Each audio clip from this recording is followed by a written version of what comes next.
Hello दोस्तों, सोड study में आप सभी का स्वागत है। आइए आज हम लोग देखते हैं भूकंप के बारे में। सबसे पहले हम लोग समझेंगे भूकंप क्या है और भूकंप के अध्ययन को क्या कहते हैं। तो सबसे पहले भूकंप के अध्ययन को सिस्मोलॉजी कहते हैं। भूकंप के अध्ययन को क्या कहते हैं? सिस्मोलॉजी कहते हैं।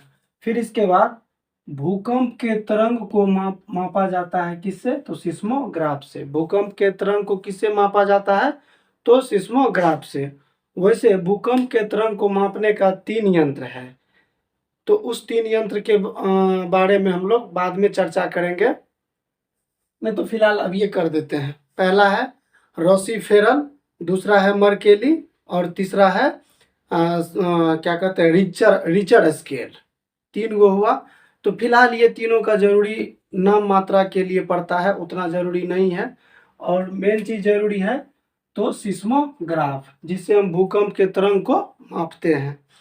अब चलते हैं कि भूकंप का 3 गो तरंग होता है। एगो होता है प्राथमिक तरंग, एगो होता है द्वितीय तरंग और एक है तृतीय तरंग। तो सबसे पहले हम लोग प्राथमिक तरंग के बारे में जानेंगे। प्राथमिक तरंग को पी तरंग के नाम से भी जाना जाता है। प्राथमिक तरंग को पी तरंग के नाम से भी जाना जाता है। इसके बाद इसका औसत वेग जो रहता है ना, वेग कहने का मतलब स्पीड 8 किलोमीटर पर सेकेंड रहता है। किसका? तो प्राथमिक तरंग का। प्राथमिक तरंग का औसत वेग कितना होता है? तो 8 किलोमीटर पर सेकेंड। फिर इसके बाद चलते हैं द्वितीय तरंग में। किसमें चलते हैं? द्वितीय तरंग में। द्वितीय तरंग को एस तरंग के नाम से जानते हैं। द्वितीय तरंग को किस तरंग के नाम से जानते हैं? तो एस तरंग के नाम से जानते हैं। और इन्हें अनुप्रस्थ तरंग भी कहते हैं। अनुप्रस्थ तरंग किसको कहते हैं? तो द्वितीय तरंग को कहते हैं। और अनुदैर्ध्य तरंग दूसरा चीज हो गया, ध्वनि हो गया। तो अभी हम लोग सिर्फ भूकंप को ही फोकस करेंगे। तो अनुप्रस्थ तरंग किसको कहते हैं? द्वितीय तरंग यानी कि एस तरंग को कहते हैं। फिर इसके बाद है यह तरंग ठोस, कहने का मतलब है यह तरंग ठोस में ही सिर्फ गमन करता है। किसमें गमन करता है? तो सिर्फ और सिर्फ ठोस में गमन करता है। कौन? तो द्वितीय तरंग। फिर इसके बाद है कि इसका औसत वेग, द्वितीय तरंग जो आता होगा या उठता होगा तो इसका कुछ ना कुछ वेग होगा। तो इसका वेग है 4 किलोमीटर पर सेकेंड। किसका? तो द्वितीय तरंग का। फिर इसके बाद चलते हैं तृतीय तरंग में। तृतीय तरंग को सतही तरंग भी कहते हैं। क्या कहते हैं? तो सतही तरंग या एल तरंग कहते हैं। द्वितीय तरंग को क्या कहते हैं? सतही तरंग अथवा एल तरंग भी कहते हैं। एल से होता है कि लेवल वाला तरंग, या इसको HD लव ने खोजा था। किसको? सतही तरंग को। फिर इसके बाद है कि इसको धरातलीय तरंग भी कहते हैं। धरातलीय तरंग कहने का मतलब हुआ कि यह पृथ्वी पर महसूस होने वाला तरंग है। और यह तरंग ठोस, द्रव और गैस तीनों माध्यम में चलता है। तो क्वेश्चन पूछेगा कि भूकंप का वैसा तरंग जो ठोस, द्रव और गैस तीनों माध्यम में चलता है, तो यही तरंग होगा सतही तरंग या अथवा एल तरंग। फिर इसके बाद कि इसका औसत वेग कितना होता है, मतलब स्पीड कितना होता है? तो 1.5 से 3 किलोमीटर पर सेकेंड होता है। किसका? भूकंप का। चलिए अब ये समझते हैं कि कौन ज्यादा विनाशकारी होता है और किससे हमको अधिक से अधिक खतरा होता है, किससे अधिक अधिक हमको मतलब घाटा नहीं होता है। तो सबसे पहले प्राथमिक तरंग के बारे में जानेंगे। इसका स्पीड इतना है ना कि आता है तो हम लोग को पते नहीं चलता है, इसलिए इस तरह हम लोग के लिए उतना खास हानि नहीं पहुंचाता है। फिर इसके बाद है द्वितीय तरंग। इस द्वितीय तरंग में क्या होता है कि इसका भी 4 किलोमीटर पर सेकेंड के स्पीड से है। इससे थोड़ा सा झटका महसूस होता है, लेकिन इससे कोई फर्क इससे भी नहीं पड़ता है। फिर इसके बाद है तृतीय तरंग। ये जो आता है तो एकदम पूरा तबाही मचा देता है, घर द्वार मतलब बहुत चीज का तबाही कर देता है। तो फिर इसको हम समझ गए। अब इसको मतलब इस तीनों तरंग को एक छोटा सा एग्जाम्पल से समझते हैं। सबसे पहले आप लोग देखे होंगे कि शुरू शुरू में क्या होता है, अगर किसी को प्यार होता है और प्यार हुआ, अभी प्यार हुआ, 1-2 दिन के बाद पता चला कि वो लड़की किसी और से उसका चक्कर चल रहा है, तो अंदर में उतना हर्ट पर कोई असर नहीं पड़ता हो, जाओ गई तो गई, कोई बात नहीं।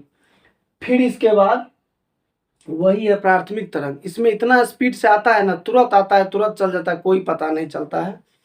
फिर इसके बाद है द्वितीय तरंग। इसमें क्या होता है, इसको फिर एग्जाम्पल से समझेंगे कि अगर हमको किसी लड़की से प्यार होता है, एकदम उसके साथ 8 दिन बिता लिए समय, गाड़ी पर घूम लिए, बाइक पर पार्क में चले गए घूमने के लिए, और तब जाके हमको पता चला कि उसका चक्कर किसी और से चल रहा है, तब थोड़ा दिल पर चोट पहुंचता है। लेकिन इसमें भी कोई खास असर नहीं पड़ता, जाओ गई गई, तुम्हारे साथ जितना दिन रहे ऐश किए, तो वही उसी प्रकार ई भी तरंग, इसमें भी कोई भयानक असर नहीं पड़ता है। इसके बाद है तृतीय तरंग, तो बहुत भयानक मचाता है। अब पूरा एकदम स्कूले के टाइम से प्यार कर रहे थे, प्यार करते करते एकदम पूरे बढ़ते बढ़ते 8 क्लास पास करके 9th में आए, 9th में भी पूरा एकदम हम लोग का चक्कर चला। फिर वहाँ से चलते चलते, मतलब मेरा पर्सनली नहीं, समझाने के लिए बोल रहे हैं कि बस वहाँ से धीरे धीरे धीरे धीरे करके हम लोग मैट्रिक भी पास कर गए, मैट्रिक पास करके कॉलेज गए, और वहाँ तक भी चक्कर चला। लेकिन वहाँ तक जाने के बाद पता चलता है कि वो लड़की का शादी किसी और के साथ हो गया, या वो लड़की किसी और से प्यार कर ली, तब जाके जो दिल पर भयानक चोट पड़ता है ना, एकदम पूरा भयानक पड़ता है। किसी किसी तो सुसाइड भी, कोई कोई सुसाइड भी कर लेता है। तो वही है, जब ये तीसरा स्टेज में पहुंचता है, तो आने के बाद न जाने कितना तबाही मचा देता है, कहने का नाम ही नहीं है। तो आशा करते हैं इस ट्रिक से इस तीनों को समझे होंगे। अब चलते हैं एक छोटा सा शब्द है, इसको समझते हैं। सबसे पहले केंद्र और अधिकेंद्र को समझते हैं। केंद्र क्या है और अधिकेंद्र क्या है। सबसे पहले केंद्र को समझेंगे। किसको समझेंगे? केंद्र को। हम लोग जानते हैं जब भी भूकंप उठता है, या कि भूकंप का जब उत्पन्न होता है, तो कहाँ से होता है? पृथ्वी के मतलब नीचे से होता है, तल से होता है। तो मान के चलिए कि हम इस पृथ्वी का एक छोटा सा फिगर के रूप में बना लेते हैं, ठीक है। और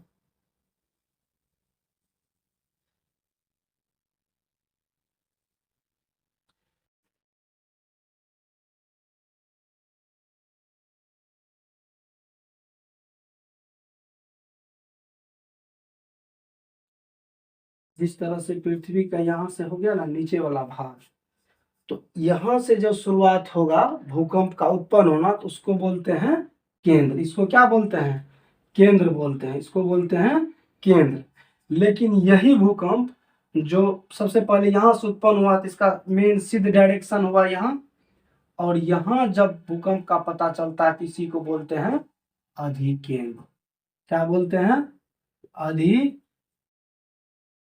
बोलते हैं। तो केंद्र हुआ पृथ्वी के नीचे अंदर वाला भाग जो होता है, उसको बोलते हैं केंद्र, इसको बोलते हैं केंद्र। और ऊपर वाले भाग को बोलते हैं अधिकेंद्र। आई होप आप लोग समझे होंगे। इसके बाद केंद्र और अधिकेंद्र आराम से इसको हम लोग समझ चुके। जहां से क्या कहते हैं, भूकंप का उत्पन्न होता है उसको बोलते हैं केंद्र, और जहां ही जाकर के समाप्त होता है उसको बोलते हैं अधिकेंद्र। अब यहाँ से ऑब्जेक्टिव क्या पूछता है, कि सबसे पहले ऑब्जेक्टिव पूछेगा कि भूकंप के अध्ययन को क्या कहते हैं, तो सिस्मोलॉजी कहते हैं। भूकंप के अध्ययन को क्या कहते हैं? सिस्मोलॉजी कहते हैं। फिर पूछेगा कि भूकंप के तरंग को किस यंत्र से मापते हैं, तो उसको कहते हैं सिस्मोग्राफ। नापने का 3 गो यंत्र है, एगो है रोसीफेरल स्केल, मर्केली स्केल, और एगो होता है कि रोसीफेरल, मर्केली और रिक्टर स्केल। 3 गो स्केल है, लेकिन वो तीनों का कोई खास काम नहीं है। फिर इसके बाद जान गए, फिर आगे इसको भी हम लोग देख लिए। आशा करते हैं आप लोग समझे होंगे। जय हिंद।